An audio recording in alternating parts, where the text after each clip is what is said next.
السلام علیکم ورحمۃ اللہ وبرکاتہ۔ آج ہم جانیں گے کہ عاشورہ کے بعد اہل بیت پر کیا بیتی اور کیسے انہوں نے صبر، ہمت اور سچائی کا پیغام پوری دنیا تک پہنچایا۔ ہم یہ بات کر رہے ہیں کہ جیسے کہ ہم جانتے ہیں کہ 10 محرم کے دن یعنی کہ عاشورہ کے دن ہمارے حضرت امام حسین رضی اللہ تعالیٰ عنہ کی شہادت ہو گئی تھی۔ پھر اس کے بعد اہل بیت کے لوگوں پر، عورتوں پر، بچوں پر کیا کیا ظلم و ستم ہوئے تھے، ہم آج اس بارے میں بات کر رہے ہیں۔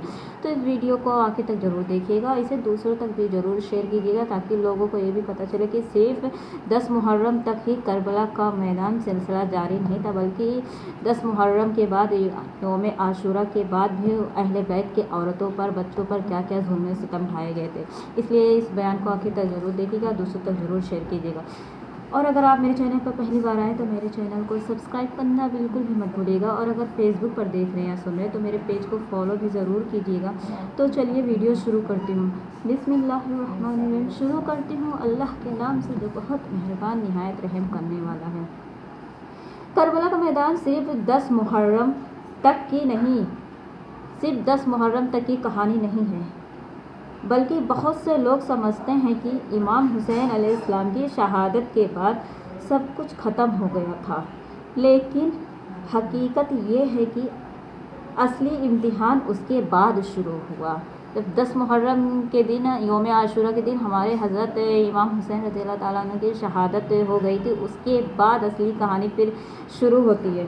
جب 11 محرم کی صبح کربلا کا میدان خاموش تھا، امام حسین علیہ السلام اور ان کے وفادار ساتھیوں کے جسم زمین پر موجود تھے۔ روایت کے مطابق ان کے جسم کو دفن نہیں کیا گیا اور اہل بیت کے خیمے لوٹ لیے گئے، عورتوں اور بچوں کو قید کر لیا گیا۔ بی بی زینب علیہ السلام پر اس وقت بہت بڑی ذمہ داری آ چکی تھی، کیونکہ جس طریقے سے خیمے اجاڑ دیے گئے تھے، ان کے خیموں کو لوٹ لیا گیا تھا، بچے رو رہے تھے، پریشان تھے، چلا رہے تھے، ہر طرف ہاہاکاری کا ماحول تھا۔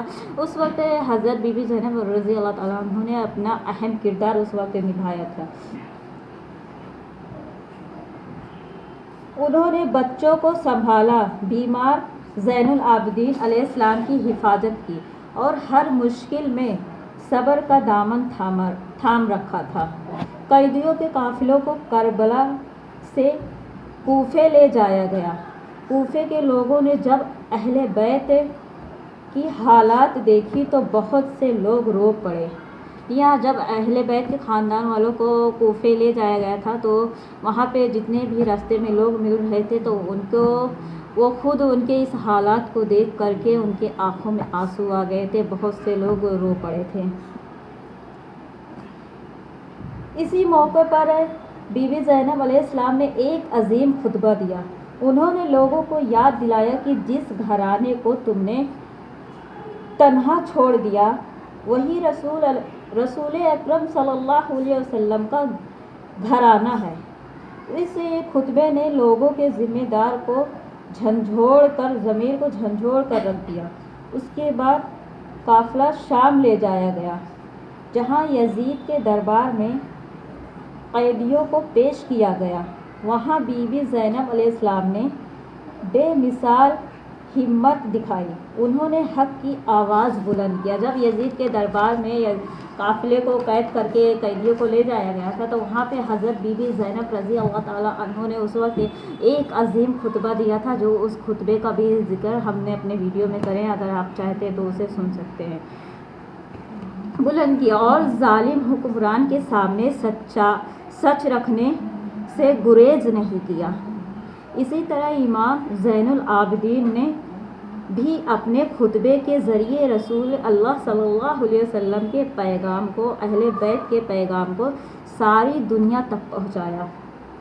کربلا صرف تلواروں کا نام نہیں ہے، بلکہ کربلا ہمیں صبر، تقوی، ہمت اور حکمت سکھاتی ہے کہ اگر آپ کو حق اور باطل کے درمیان اگر فیصلہ کرنا پڑے، کہ آپ کے وقت ایک ایسی گھڑی آ جائے، ایسے مشکلات آ جائے کہ آپ کو سچائی اور جھوٹ میں سے فرق کرنا ہو، تشریح کرنا ہو، تو آپ کو ہمیشہ سچ کا ساتھ ہی پکڑنا چاہیے، کیونکہ سچ کا ساتھ جو لوگ دیتے ہیں سچ میں بہت زیادہ تکلیفیں مشکلات آتی ہیں، لیکن جو سچ کا دامن پکڑتا ہے اس کی ہی زندگی آخر تک پار کر جاتی ہے، کیونکہ حضرت امام حسین رضی اللہ تعالیٰ عنہ نے بھی یہی پیغام ہمیں دیا تھا کربلا کے وقت۔